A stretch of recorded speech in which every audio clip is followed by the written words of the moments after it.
Hey everybody, and thanks for watching another episode of The Other 99. Today we're continuing what Commanding on a Budget started by looking at a Geist of St. Traft deck submitted by viewer Winters. Geist is cheap to cast and has hexproof, making him difficult for opponents to deal with. In addition, he can really pile on damage with the added 4/4 Flying Angel he gets when he attacks.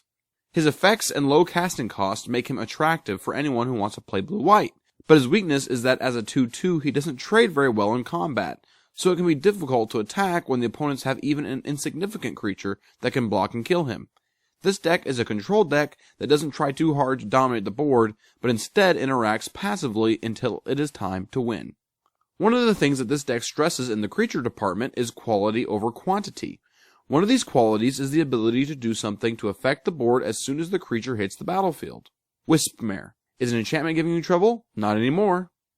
Solemn Simulacrum. As stated in past videos, there's so much to love about this sad robot.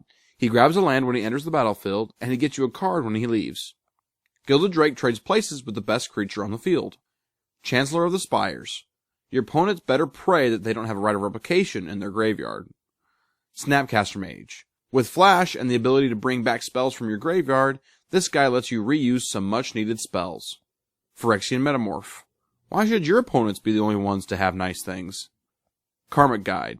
How awesome would it be to be able to bring back and enter the battlefield creature from the graveyard for a second trigger? Well, let Karmic Guide show you. Sun Titan. Recursion, on a vigilant stick.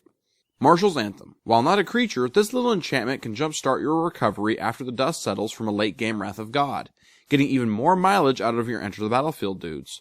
All in all, something like Marshal's Anthem paired with some awesome creatures can make a huge difference. Mimic Vat. Let's see those enter the battlefield effects over and over and over again. Restoration Angel. When you want to save a creature from theft or an opponent's sneaky spot removal, or maybe you just want to get another enter the battlefield effect. Miss Meadow Witch. Very flexible. This card's flicker ability works hard and shouldn't be underestimated. These creatures do just about everything else for you without having enter the battlefield effects. Glory. Works from the graveyard to provide protection at bargain prices. Consecrated Sphinx. Draws cards for days. Card advantage wins games. Drogskull Reaver. With lifelink, flying, and double strike, you won't have any problems getting some kind of advantage from this guy. Mind Shrieker. It may look small and insignificant, but do not underestimate its ability to peck away at your opponent's life total.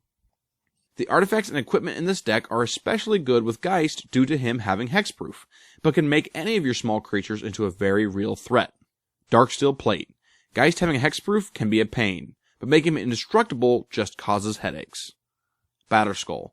Providing lifelink and vigilance, it can be hard to deal with due to its built-in emergency exit. Sword of Fire and Ice, Sword of Light and Shadow, and Sword of Feast and Famine. All these swords are different, but they all serve the same purpose: to give creatures protection and to do unfair things. Sensei's Divining Top. With a decent amount of card draw, Top can really help this deck out. Some of the deck's tutors can really push your game plan ahead of everyone else's. Enlightened Tutor. Search for an artifact or enchantment that you need. Mystic Tutor and Merchant Scroll. Search for a game-changing spell when you need it. Bribery. Sure, it's a tutor. For someone else's creature. Fun, right? Stoneforge Mystic. Making those equipment easier to find makes them even sweeter. Stonehewer Giant. It can tutor equipment from your deck and put it into play and attached to something. Seems good. This deck runs several spot removal spells, but with Snapcaster Mage as your only means of returning them for a second cast, it's good to be mindful of your targets. Azorius Guildmage. It can tap down enemy creatures before they attack or defend, and can counter activated abilities all day long.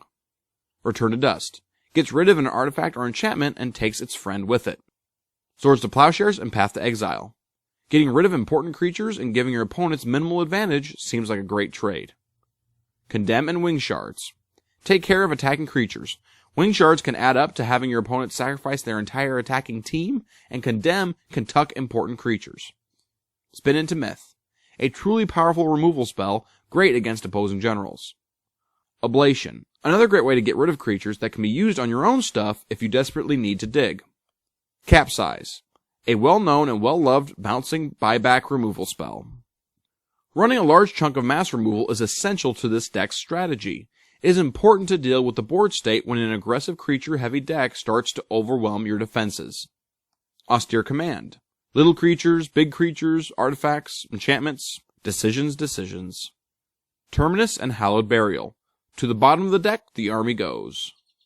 Wrath of God and Rout. Clears the board and prevents regeneration, which can be pretty handy. Supreme Verdict. A straightforward wrath effect that can't be countered. This deck's goal isn't to counter everything at the table, but it does run a very small counter magic suite to take care of key spells.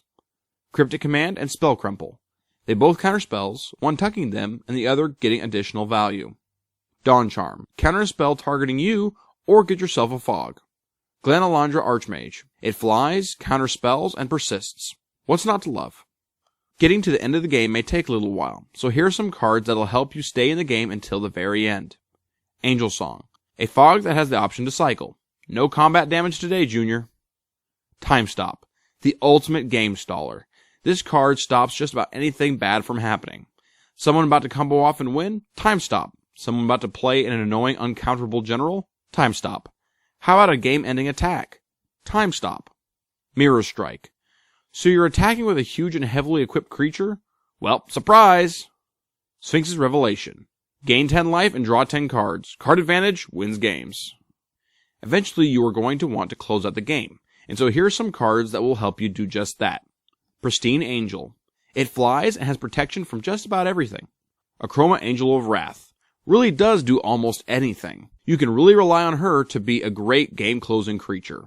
Reigns of Power. Take a scary army from an opponent and kill them with it. Stormherd.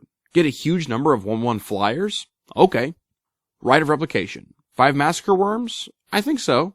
5 Reaper Kings? Sounds good. 5 Avenger of Zendikars? 5 of anything really, and you could be ending a game right then and there. Ramp isn't necessarily a blue and white specialty, but there is some in here. Journeyer's Kite. Smooths out land drops at your command.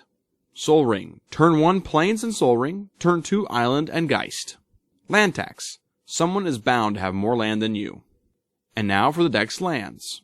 Hallowed Fountain. Nimbus Maze. Glacial Fortress. Celestial Colonnade. Tundra. Flooded Strand. Sajiri Refuge. Azorius Chancery. Command Tower. Strip Mine.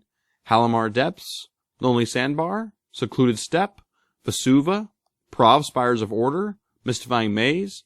Core Haven. Mirror in the Moaning Well. Reliquary Tower. Homeward Path. Temple of the False God. Academy Ruins. And 8 islands and 8 plains. And now for the strengths and weaknesses of the deck. For its strengths. It's a very flexible deck with plenty of answers and save yourself cards to keep you in the game. The deck has spells, creatures, and lands that can prevent damage or even deter an opponent from targeting you in the first place. Quality over quantity, this deck has a high efficiency versus cost creature base. This deck is passive and has an under-the-radar playstyle. For its weaknesses, slow mana ramp and slow recovery from land destruction. It's not very aggressive and is more reactive than active. It has a low damage output. Even when you do swing in with a creature, you will never have a one-hit kill. This deck really needs time to get going. There is no easy win condition. You should play this deck if you enjoy being passive-aggressive, you want a deck that's more defensive than offensive, you like interacting with the rest of the table, you want to play white-blue, but you don't want to build anything that would be seen as too degenerate, you want to strap some swords on Geist of St. Traft and swing. Thanks for watching this episode of The Other 99. Winter's Geist of St. Traft deck looks to be passive and remain under the radar, and when the time is right, it strikes and mercy kills its opponents. I hope this deck gives you some ideas about your own ideas for white-blue decks. For next time, vote on YouTube, Facebook, and Twitter for either Edric Snake Tribal, Zozu Pressure, or 8.5 Tails Control. I'm Carson with Top Go Productions, and as always, thanks for watching.